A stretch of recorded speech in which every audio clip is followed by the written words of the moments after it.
Hello, welcome to another one of my videos where we are going to talk all about the books that I read in the month of March. I am wearing my festive St. Patty's Day stuff, even though it is now April, but I figured, seeing as how we're talking all about the month of March, that I would go ahead and be kind of festive. I'm going to try to be quick doing this because I did end up getting a cold. I've been suffering from it the last couple days now. I took a medicine, it's kicked in, so hopefully I can get through this without hacking up a lung. To be honest, I only got through 6 books in the month of March. The month of March was an incredibly busy month, as is the next several months. I have a PopCon competition coming up, and my daughter and I are going to be sewing our own costumes. So there's going to be a lot of foam work, sewing, lights, yeah, we got a lot of work cut out for ourselves. And also, as you can probably see a little bit, I know my light kind of glares off of it, but I have a poster for Assassin's Creed Shadows. And I got that poster back when I first pre-ordered the game, like last year, and then they kept pushing it back and kept pushing it back. Well, on March 20th, the game actually came out, and I was so excited. My husband and I have been fans of the Assassin's Creed since it first came out. Yes, we're old. I was playing that game. I've also been playing Genshin Impact. But anyways, I digress. We're supposed to be talking about books. But anyways, didn't get to as much reading of books in the month of March. But I will share with you guys what I did manage to get through and my thoughts and opinions on them. So the first book I read in March was this bad boy right here. Sarah J. Maas, House of Flame and Shadow. This is the 3rd book. And I wonder if it's going to be the final book. I don't know. Of the Crescent City series. It definitely tied in like it was going to be the last, but they could, Sarah J. Maas could decide to do like a side story for one of the different characters or something, like she's done in the ACOTAR series, and she even the Throne of Glass series.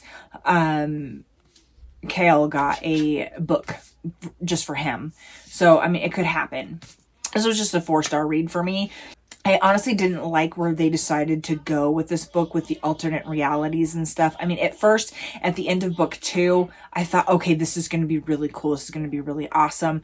I was really excited.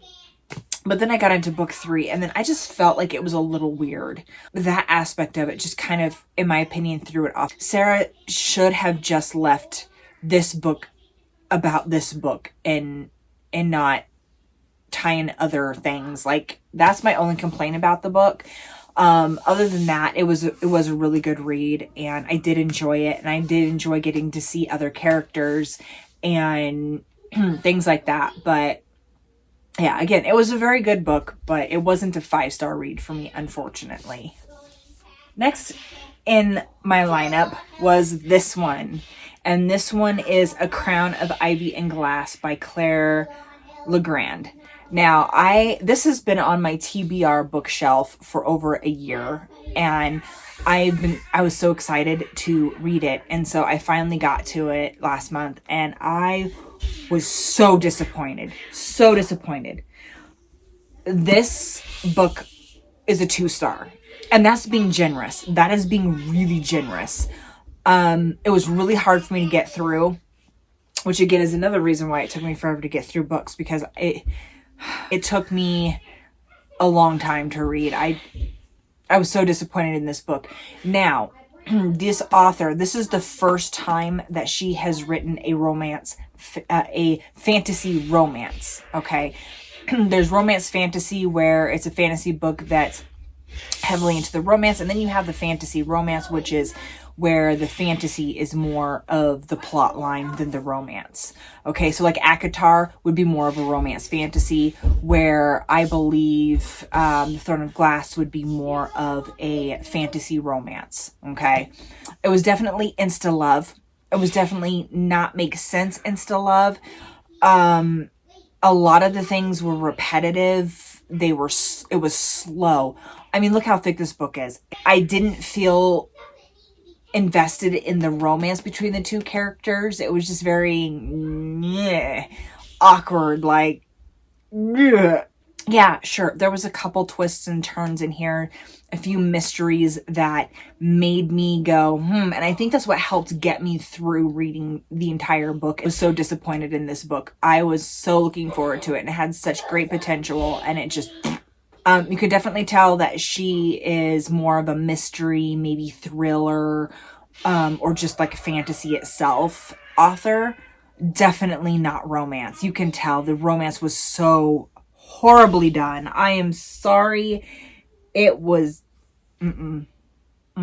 Book 2. I read the back of Book 2. Book 2 is about a complete different character. It's about her sister. But here's the thing. In the end of this book, the two couples, the main, they're not even together. This was very much a ending of a book 1 that you would get in a series, right? About the same couples. But that's not how it's happening. Book 2 has nothing to do with these characters. And it ends with the FMC and the MMC separating. We're not going to get any closure. There's nothing. It's just going to go to Book 2, which involves her sister. What's up with that? I'm so confused. Like, I don't know. Is there going to be a Book 3 and then the Book 3 will go back to her? I mean, that's just ridiculous. In my opinion. Okay, I'm sorry. We don't always have to agree on things. This is just my opinion, right? Like, if you want to read the book and you love it, that's great. Good for you. I just didn't. And I don't like how it ended. And I don't like how we're not getting closure. Yeah, I'm just glad I got through it all. Then I read all 3 of these. Fourth Wing, Iron Flame, and Onyx Storm. I finally read them, and I am so glad I did. I'm not going to go in great detail about them because I do have a video coming really soon where it's basically a vlog of all of my first experiences in the series. I am not cutting anything out, right? Like, there's things that I say in my vlog that later on I'm like, wow, I can't believe I thought that, because that's not what happened at all, right? But I want to leave that in there because I want to show my thought process and everything as I was going through them. We did buy the audiobooks for this series because my husband loves to listen to audiobooks, and I really, really, really wanted him to listen to these. And so far, he's loving them. So we talk about it every night, and it's kind of become our thing. So, but anyways, Fourth Wing, definitely a 5-star read for me. Absolutely loved it. It was so much more than just the romance between the 2 main characters. It had everything in it, and I absolutely loved it. It made me laugh, cry. All of them made me laugh, made me cry. Yeah. But anyways, 5-star read. Totally. Iron Flame was starting out as a 5-star read. I absolutely loved the book. I mean, I get why things happened the way they happened. I could also see why people weren't a huge fan of Iron Flame, especially if they were into the romance between the 2 main characters, because I feel like they weren't together a lot in Iron Flame. If that's the only reason for reading the series, then I could see people not being a huge fan of Iron Flame. I was into it for all of it. The dragons, the romance. I love Xaden. Oh my gosh, do I love Xaden. That boy and his dedication to Violet, like, oh. It was starting out as a 5-star read until the very end. Literally the last couple pages, I was like, what? It wasn't necessary. They didn't have to do what they did to Xaden, okay? I'm sorry. I get it. We need the drama. And you know what?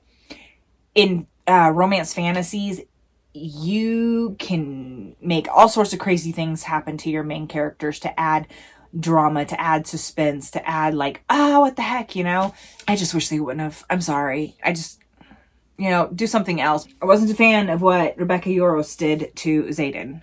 Again, 5-star read all the way up until the last 3 pages, and then it got knocked down to a 4.5. So this is a 4.5 read for me.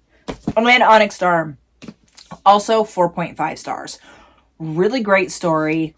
Had a lot of amazing moments between Violet and Xaden.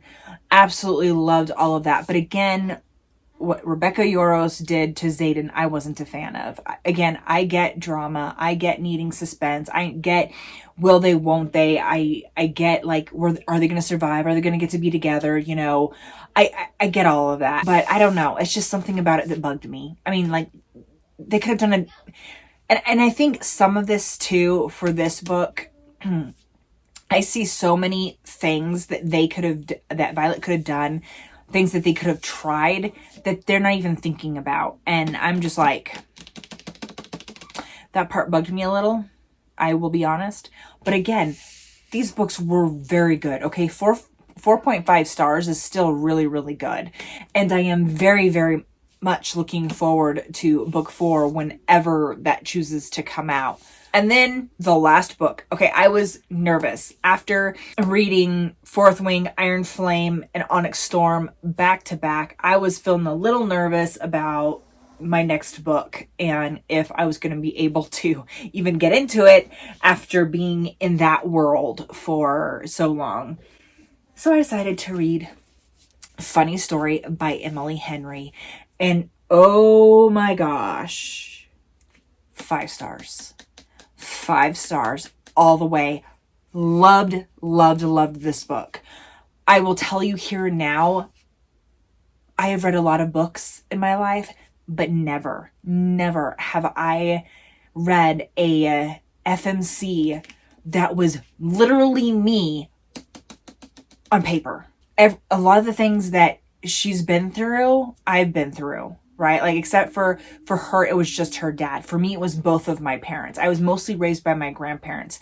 Everything that these guys are going through, I feel the same way. I even related to some of the things that the MMC was experiencing. No matter what you do, you don't feel like you're going to be good enough, right? But he is such a sweet, amazing, caring person. Like, oh, when I first read the back of this and thought about reading it, I had no clue that it was going to go where it did, right? Like it, and oh man, like seriously, if you've read the back of this and you thought, that kind of sounds interesting, give it a try because it's going to surprise you. I related with this book in so many ways and in so many levels, and I cried. And the things that she was saying to herself in her mind, her self-doubt and her worries, and having trouble making friends and everything because there's just so much self-doubt, right? Like, I feel all of that. And I felt this book on such a deep level. And again, it felt like it was just me written down on pages. So if you've never heard of this story, it's basically where this girl, she falls in love with the guy. They get engaged. He's got a lot of money. She doesn't, right? So he wants to move to his hometown. She moves with him, gets a job at the local library, but, you know, he's mortgaging their house. It's in his name, blah, blah, blah, blah, blah. And then right before they were supposed to get married, he's at his bachelor party. He comes home from his bachelor party and he's like, oh yeah, by the way, you know, my best friend, when I told you that we're just friends with, she told me she loves me. And we kind of, you know, did it. And then we decided that we want to be together. So goodbye. Oh yeah. And by the way, we're leaving for 2 weeks and I'm going to give you that time to get out of this house because it's mine and it's under my name. And so with nowhere to go, she ends up moving in with her ex-fiance's new fiance's ex-boyfriend.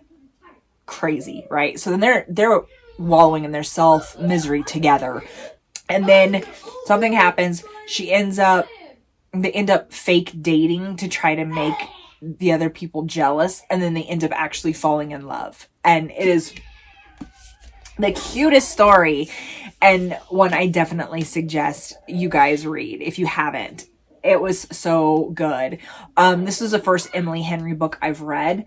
And I think...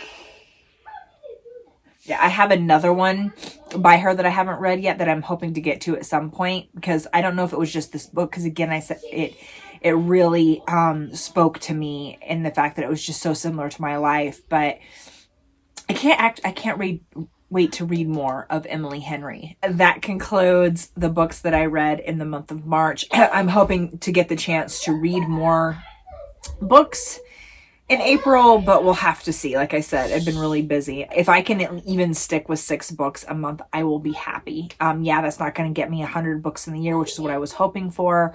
You know what? We can only do what we can do. But anyways, I hope you guys enjoyed this video. Let me know down in the comments below, how many books did you guys get a chance to read in March? I'm genuinely curious. And I'll see you guys in my next video. Bye.